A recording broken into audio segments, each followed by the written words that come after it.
Hello, everyone, and welcome back into the GSMC Dead Ball Sports Podcast, brought to you, as always, by the GSMC Sports Network. Before we get into our second segment of today's show, as always, I do want to remind you to consider availing yourselves to the Super Chat, Super Thanks, and Super Stickers features here on YouTube, as well as our website, GSMCpodcast.net. As always, a great way to leave your opinions, feedback, and input for our shows. In whatever way you can, tips and donations as well. Genuinely appreciate it. It just makes that part of our shows that much better because you, our faithful audience, are contributing and interacting with us as much as possible, and we love it here at the network. Without further ado, let's get into our second segment of today's show. A perfect segue from last segment talking about the Chiefs' inevitability to this segment, how the Chiefs ultimately reached Super Bowl 59. Now, a lot of people can say, oh, it's the refs, oh, it's this voodoo magic, it's this devil magic, but there are several reasons as to why you are ultimately wrong if you think that, because this is still a fantastic football team that wins in the margins, wins in the important matchups, and whether you think that refs are aiding them or not, I do think that it's more than just that aspect of it. Definitely a lot more than that, because Patrick Mahomes is the ultimate gamer. Reid might just be, in a couple of years, the NFL's best coach when all is said and done. But whatever you choose to think, this is not necessarily a team that is magical in nature. It's just better in the postseason than any other team in recent history. So let's talk about the 5 reasons specifically about how the Chiefs got here.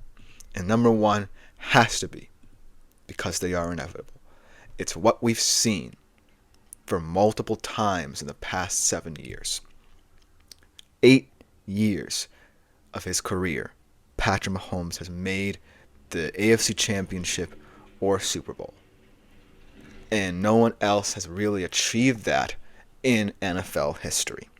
They've won an incredible amount of one-score games. In fact, they're on a 17-game one-score win streak. That's pretty impeccable. And when you look at the teams they face, yes, there are some who simply did not muster enough, but then there are others where you feel like it's their year. Like the 49ers last year, the addition of Christian McCaffrey and all of that, Brock Purdy rounding into form as potential competent enough quarterback to get them over the hump. And then the Chiefs just take them to overtime, make the critical plays, and win every play from there on out on their game-winning touchdown drive. The Eagles 2 years ago, Jalen Hurts had perhaps one of the most incredible losing efforts against the Chiefs in the Super Bowl era in this specific dynasty. But he came up short because they just made the critical moments, and yeah, maybe they were aided by the refs there on that holding call on James Bradbury, but who cares? They were already in field goal range, I believe, at that point. But ultimately, what I think this aura of inevitability proves about the Chiefs is that it's going to be very difficult to end this dynasty, even if the Eagles win Sunday night. Because I feel like even if the Eagles win, it doesn't necessarily prove that Chiefs can't consistently keep coming back. It just means that it's a blip on what could be a potential trend for the next couple of years. Remember, Patrick Mahomes has a very lengthy contract. He's going to be staying there for a while. And so is Andy Reid for as long as Mahomes is going to be there, I believe. So ultimately, I feel like this is why a lot of people are angered at the Chiefs. This particular reason. They are inevitable. And that's why I feel like for the next couple of years, we might just have to accept it. Because this sense of inevitability that the Chiefs are presenting is just incredible to behold. But then a very important reason, one of my favorite reasons, Patrick Mahomes is a QB who wins games in the margins. And this year, he wasn't his special self at all. In fact, he had a lot of career lows and a lot of important statistics. But what mattered most about his performances in this particular season was that he won the critical moments. And he didn't necessarily make back-breaking mistakes. In fact, in this year's playoffs, that one fumble against the Bills really was their only blip. And so I do feel that that's an important aspect of Mahomes' game. because we already think of him as an incredible quarterback, potentially heading to become one of the greatest, if not the greatest of all time. But sometimes the greats have to adapt, and Mahomes has adapted. When teams started playing too high and take away the downfield shots, he'll learn to take what the defense gave him up front, and that's why, as wide receivers over the years for the Chiefs have gotten a little bit stagnant, he's continued to win when it matters. Because sometimes other opponents get a little bit too ambitious, get a little bit too antsy. And Mahomes stays calm and poised in moments where he knows he needs to have it. So that's why I feel like this reason is so important, because it almost feels like the previous slide, inevitable when Mahomes has the ball in his hand, because you know he's not going to make critical errors to the detriment of his team. So that's why Mahomes' consistency is so scary and why they're ultimately in this Super Bowl. Then another reason that's quite simple, Andy Reid's one of the best coaches, not just of this era, but in NFL history. And we've talked about this debate within the GSMC circle many a time. Whether or not Andy Reid, if he had decided to retire potentially after this Super Bowl and the Chiefs had won, where would he rank among the NFL's all-time great coaches? In my opinion, I said, well, he'll still sit behind Bill Belichick, because Belichick's reign as the Patriots coach takes up two separate decades and two separate entities entirely, in that he had one dynasty in the early aughts and then the other one in the early tens. So that's really tough to beat if you're a coach like Andy Reid, but this certainly would be a nice kind of indelible mark on his record. To three-peat, be the first NFL head coach ever to three-peat, would be monumental for his chase to be one of the great, if not the greatest coaches of all time. And what I love about Andy Reid is that he really simplifies things for his team. He's not someone who's rah-rah. He's someone who just says, go out there, get the job done, and his smarts in certain moments are what separates him. The Chiefs could be down by 10, 20, 30 points, and you always feel like Andy Reid has the formula, because he's the eye of the storm, but he's the most calm, perhaps even calmer than Mahomes in those moments. And that's what makes him special. And this might be his toughest task yet, going up against a physically perhaps superior Philadelphia Eagles team. But I do think that Andy Reid will put himself in the conversation with a win Sunday night. And because he wins the head coaching matchup by a large mile over Nick Sirianni, it could well be in the cards for him. But I still think for now, we temper expectations about how he'll be viewed in future when we put him up against a guy like Belichick.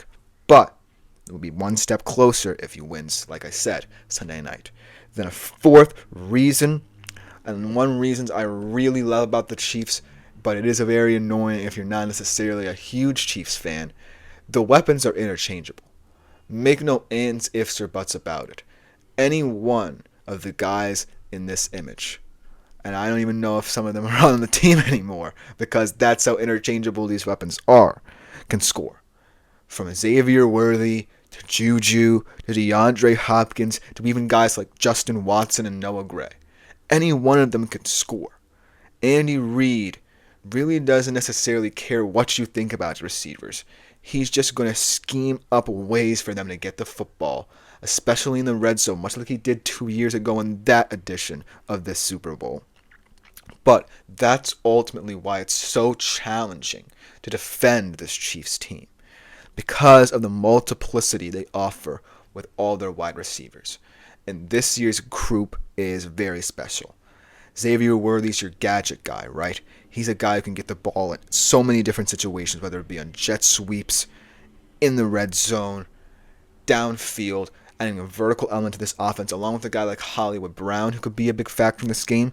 And then a guy like DeAndre Hopkins is a huge possession receiver, really special on third and long, third and manageable situations, which is something that the Chiefs have thrived on all year long, winning on third downs. So those guys, combined with the role players like Noah Gray and Justin Watson, even their backs, even a guy like Sam J. Perine can make a critical catch in this game and you wouldn't bat an eye. It's incredible to behold how all of them contribute to the collective, because there's really no one receiver you can defend and say, oh, we take away a huge part of the Chiefs' offense, because that one part is part of a collective whole. And you can't necessarily stop the collective whole if they're firing on all cylinders. So that's why the Chiefs are so multiple in how they can present different looks on offense. And it's why they ultimately continue to win. Because no matter what you say about the receivers, who they are winners themselves. And they know how to get it done in the critical moments. And last but not least, and this will be really pivotal in this game, they control the football. And they control it well. Like I said, Patrick Mahomes does not make many critical mistakes. And the pass catchers are really knowledgeable about their roles in this offense. And most importantly, their backs, though they're not necessarily the most special backs in the league, they really buy into the smash mouth philosophy on the ground. 3 yards and a cloud of dust kind of guys, so to speak. So when you're controlling the ball, and you consistently win one of the hardest downs to win in the NFL, that's major in terms of your outlook for how you can compete against elite teams like the Eagles. So I do believe that if they control the football, even if they're not necessarily putting up that many points Sunday night, they could win this game. Because most importantly, you're not too worried about the running back on the other sideline, and you're playing within yourself, and you're dictating the outcome of this specific game. So that's why I love the reasons why the Chiefs got there, no matter if I like them or you like them or not. Because when it comes down to big moments, they're just always there. They're like Mount Everest. They're always there. So it's going to be tough to stop them on Sunday night. And we might just have to accept it if they continue to win after they potentially win Sunday night. But let's talk about, after this short break, how the Eagles got there. Very worthy opponents, perhaps the most worthy opponents of this Chiefs mini dynasty here to take them on, and how they got to this point with all their exciting new changes in the best offseason, I believe, and potentially all the sports. We'll be right back after this short break to talk about it. Looking for your daily fix of sports talk without having to pay for it? GSMC Sports Network is available on YouTube.